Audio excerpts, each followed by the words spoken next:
So I know we wanted to jump in this episode about speaking Vietnamese, but I thought we should take a step back and talk a little bit about the concept that may come before that, which is also important to belonging, which is racialization. And I wanted to begin with a story where I was in maybe second or third grade, and I had a student come up to me after I was finishing my snack for before break or after break or during break. Okay. Sorry. I was Nice. like, it was at the very beginning of break and I just finished my snack. I was heading to the trash can to throw away the trash. And he stopped me, spoke a bunch of gibberish with a lot of clicking sounds, and asked me if I understood, which I said I didn't. He said, "I thought you were Chinese."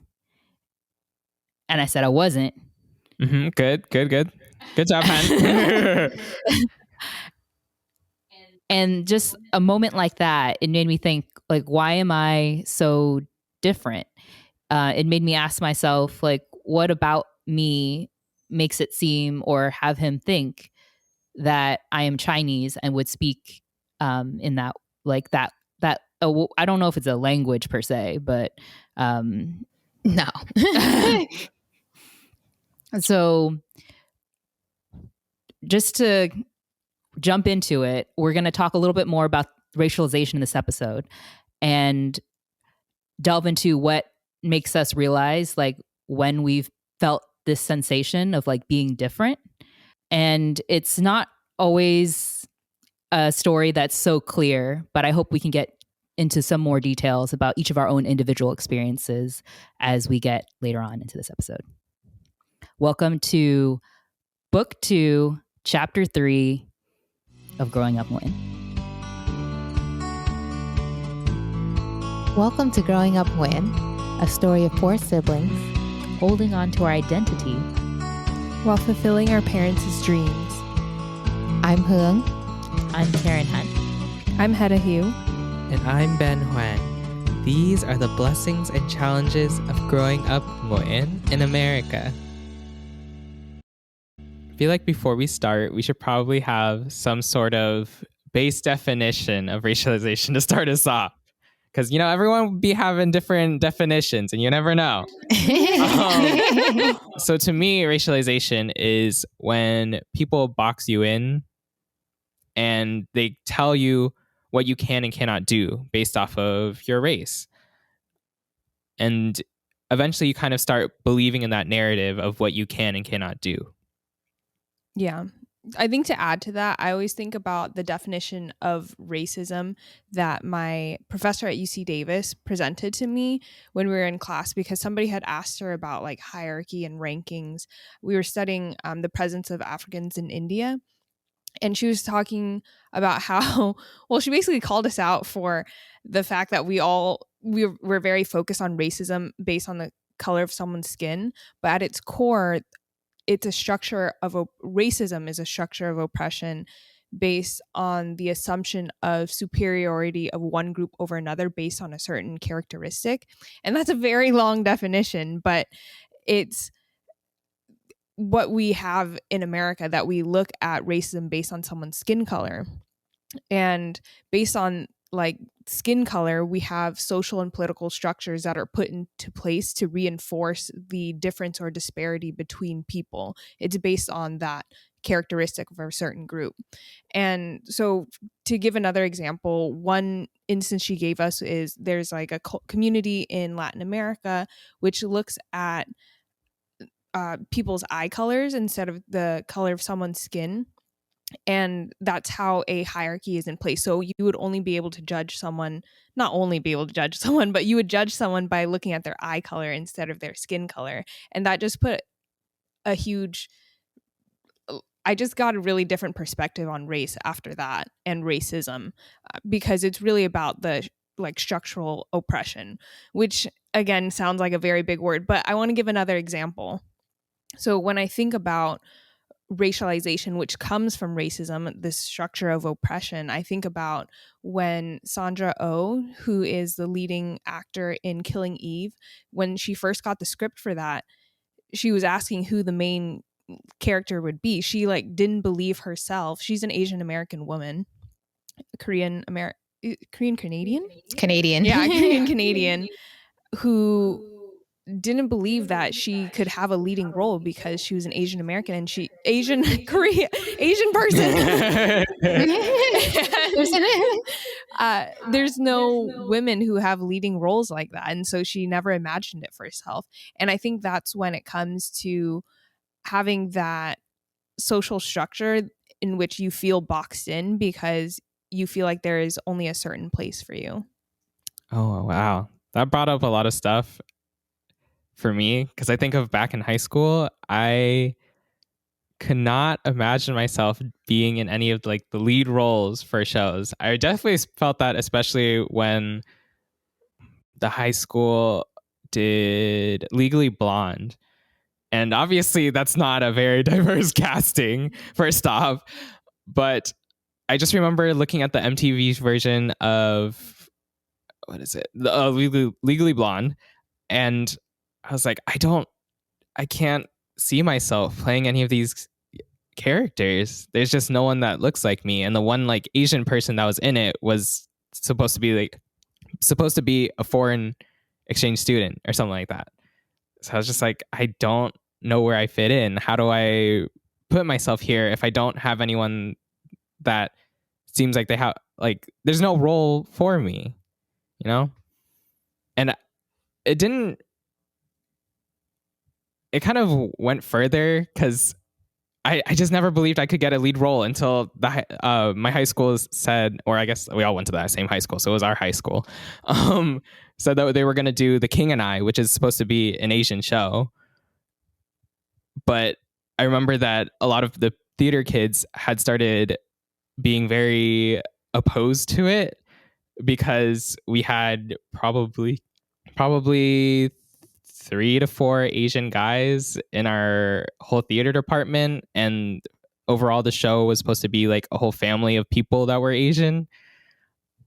And so that was kind of upsetting because that was the only show that I could possibly see myself in, because it wasn't like an Asian show.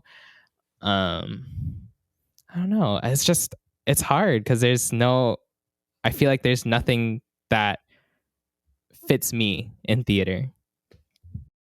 I feel a lot better. I think I've kind of moved past that and started to try and do whatever. Just be whatever. I think the show that I'm in now, Macbeth, I Want It Frat Way. I have never seen myself play a frat boy, but honestly just kind of went into it and just decided to have fun. I actually started watching videos on what is this show? The Frat Boys of Simi Valley. I started watching it so that I could get a sense of how to act frat-ish, I guess. And it's honestly helped a lot. Even though there's no Asian person in it, but I just kind of used that frat vibe or the different accents that are in it just to help me build my character. Which reminds me, did y'all remember when I sent an article about how the students at Harvard University put a pan-Asian or an Asian American flair on Legally Blonde? I haven't seen it myself, but from what I recall, I mean, it's like you mentioned, like it's within the title, Legally Blonde, right? Blonde, but the Asian students at Harvard, kind of rewrote it to kind of give it more, to bring in the Asian culture within the storyline. I haven't seen it, but I've heard that that's what they did. I don't know how we can see it, but maybe there'll be some other way that they'll get shown. Just wanted to throw that in there. Yeah, I've been thinking about Hwang's story a lot, and as his relates to drama, but there's like certain things that I find in common, or just like moments where I found that growing up, I been raised, or going back to the definition of racialization, I've been raised and kind of conditioned to think about myself in a certain way, maybe as different, excluded, or an other. I remember in this high school classical ethics and media class that the teacher was showing a Asian cartoon on a t-shirt. It was an Abercrombie and Fitch t-shirt. Oh, okay. Yeah. Back then it was, they're doing a little push for more inclusion now, but back then it was pretty. Are they?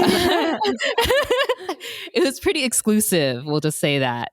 Or I'll just say that. And the cartoon was a caricature of like an Asian man doing something, and it definitely had a kind of connotation that felt pretty like just like called out for your difference in not a good way. And I felt I was like, oh, this isn't good. And then the teacher asked like everyone to comment because it was a kind of a group discussion kind of moment. But after that, kind of called me out in a sense, because she said if there's anyone Asian who wanted to speak about this moment in class. And so, I mean, I didn't say anything, but I also happened to be the only Asian student in that class. And that's just how I remember it. But it's just being called out for my difference. I think there's a common kind of theme for me that all these stories that I've told so far have centered on me not belonging based on my racial identity as an Asian, but also specifically more so Vietnamese-American. I have people across different ages and different times in my life where I'm told I'm different, and they point out ways where I'm not like everyone else. And as I grow older and I experience more, I just feel like every older story that I experience just lodges that younger memory for me of when I felt racialized for what I look like. And that feeling of not belonging always comes up again. It's funny because for me, I feel like, well, and also listening to everyone's stories, it seems like a lot has happened in school. Yeah. And I would say that's a trend. And I would say the same thing happened for me, because what that immediately brought to mind, and because the concept of racialization is what Hatton has been drawing out, Huang has drawn out, but it just becomes very blatant or prevalent in your mind that your racial identity, and that's what makes you stand out from every other person. And I remember in 6th grade, the history teacher, we were talking about the Vietnam War. And, you know, when you talk about Vietnam in a history book, it's like a paragraph over like 2 pages. Like, it's not really that much. But for whatever reason, he called me out and was like, oh, isn't Vietnam still split into 2, North Vietnam and South Vietnam, just like Korea? 1, I didn't know like much about Korea then. And 2, I was like, why do I have to know this? Like, aren't you the teacher?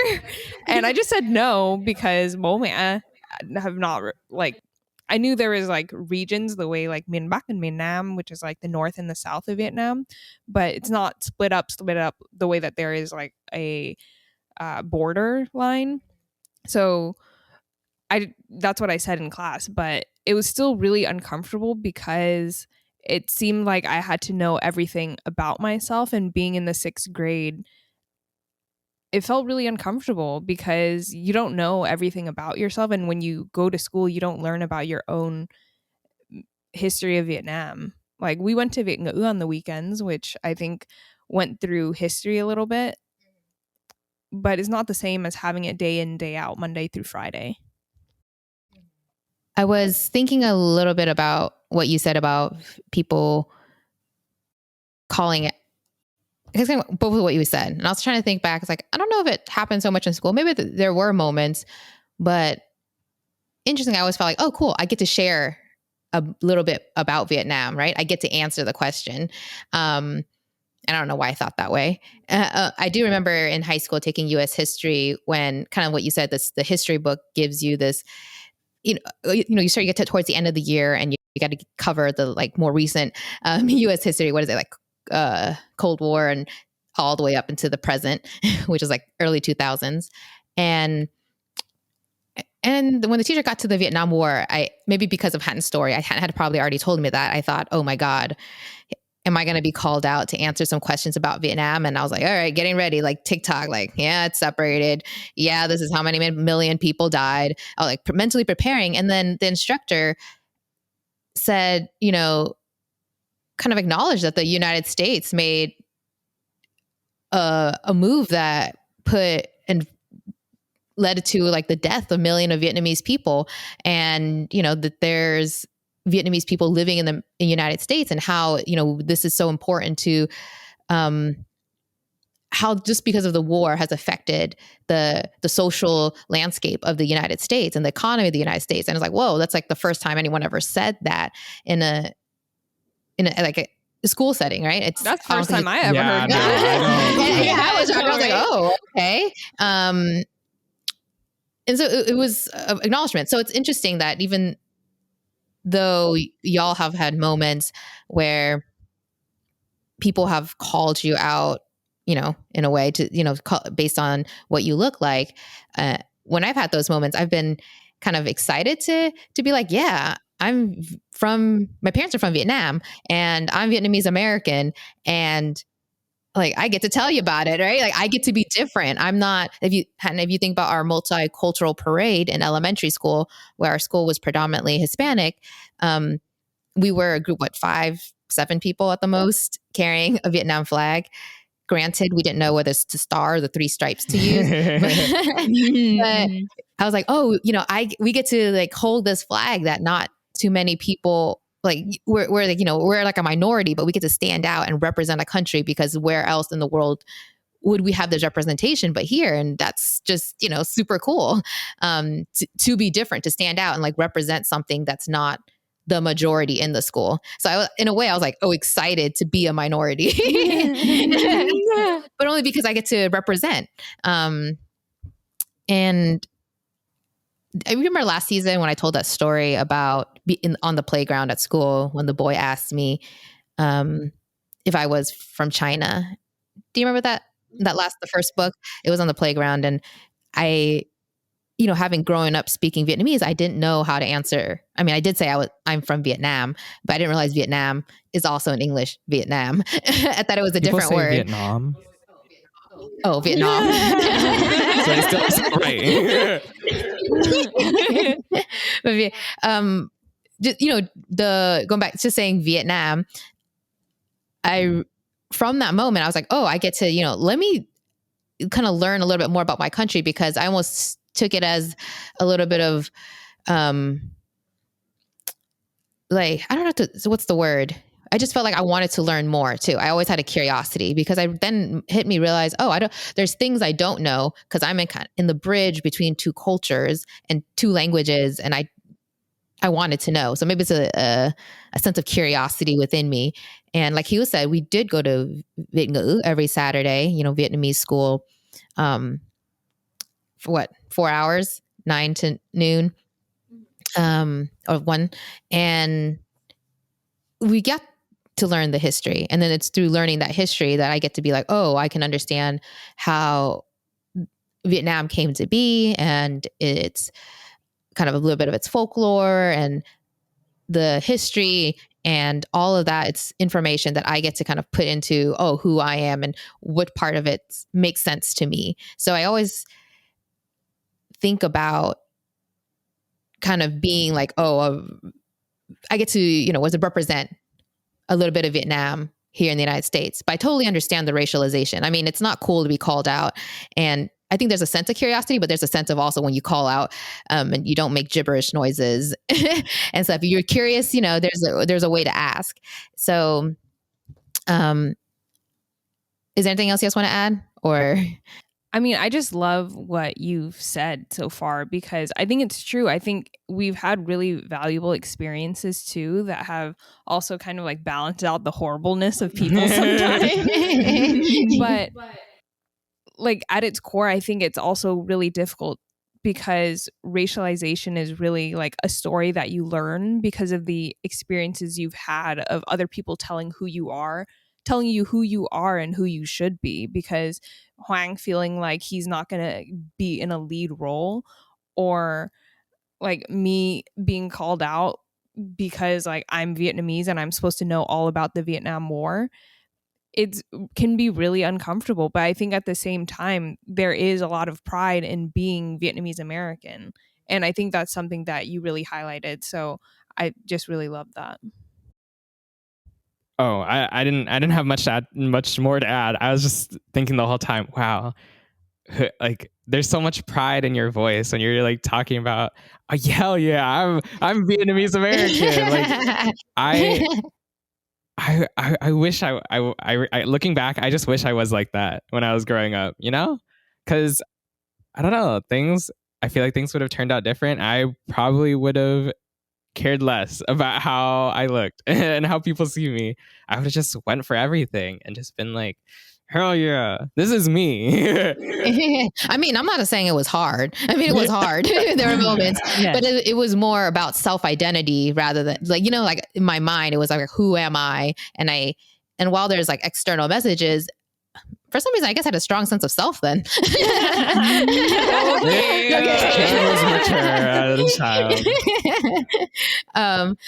it's kind of like what you said, right? Like if you had that sense, the same way you go into auditions, like even if I thought like, oh, there are no roles that make like an Asian person should play. Cause I remember, I think I also told the story how I told Mia, oh, I wanted to be an actress because I saw that one Asian boy in Indiana Jones movie.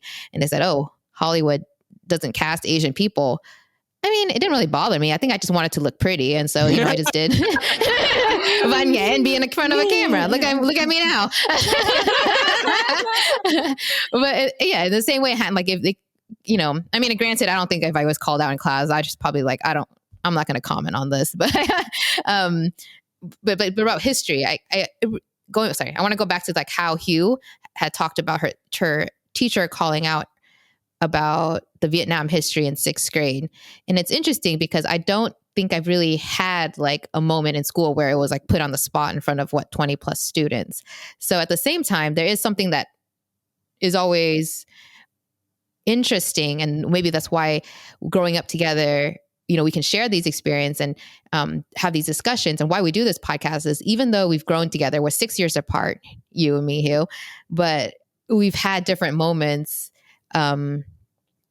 of maybe how like racializations, first of all, affected us for individuality, and also just the circumstances, like what happened in school, because we went to different schools, what teachers we've had. So it all affected how those moments come to get, those racializations can affect us. Mm-hmm. I mean, also maybe they just like never said anything to you because you're like the quiet Asian. So they just never I don't know. Racialization affects us in different ways. There we go. There was that. And I was like, it's all right. I'm just going to be me. No, but I think it's in line with like all these small situations that from our past that still affect who we are today. And I think it's important that we share these stories because it's about not having, I think Hatton said before, like agency or like kind of consent in telling our stories and like who we are, and being able to process it now all together. I think we can have that reckoning, and that's kind of reckoning that we do belong. And so I'm really glad that we talked about this. Maybe we can talk more. I think we were going to talk about Vietnamese language in the next. I mean, just going back to Hent's first story, when someone looks at you, often they assume that you speak a second language. So I guess it really puts nails on the head with a racialization. Yeah, and we do speak Vietnamese, but to various degrees, going back to like, you know, the time we grew up and the circumstances. I think what it's key, and I saw this that someone had written, was that the language that your parents give you, because, you know, growing up as, you know, Vietnamese-American, Vietnamese is our heritage language. Have y'all heard of that? I have not heard of that. I remember there was a UNESCO definition. I don't remember it now, but about like intangible, because there's like tangible cultural assets like buildings and like certain like cultural traditions, but like the intangible ones are like things like language and like I'm trying to think of like things that aren't so permanent. Those are, and that's like a cultural asset, but it's more in line with what you're describing. Yeah. I guess since you didn't, I'll just look it up right now. It says heritage language is a minority language, either immigrant or indigenous, learned by its speakers at home as children, but never fully developed because of insufficient input from the social environment. And I think that's exactly what we're talking about. Yeah. Okay, that's the word. Yeah. Yeah. So let's, we'll wrap it up here. And I'm glad we could talk a little bit about those moments of racializations, and now like bring it forward into a little bit of the heritage language, our Vietnamese language for us. All right. Let's do that. Signing out on chapter 3. Thanks for listening to our podcast, Growing Up Nguyễn. We'd love to hear what you think about our episode today, so please reach out to us through our website at www.growingupnguyen.com or follow us on Instagram at growing.up.nguyen. If you like this episode, please share it with a friend. We're Hương, Hạnh, Hiếu, and Hoàng, and this is Growing Up Nguyễn.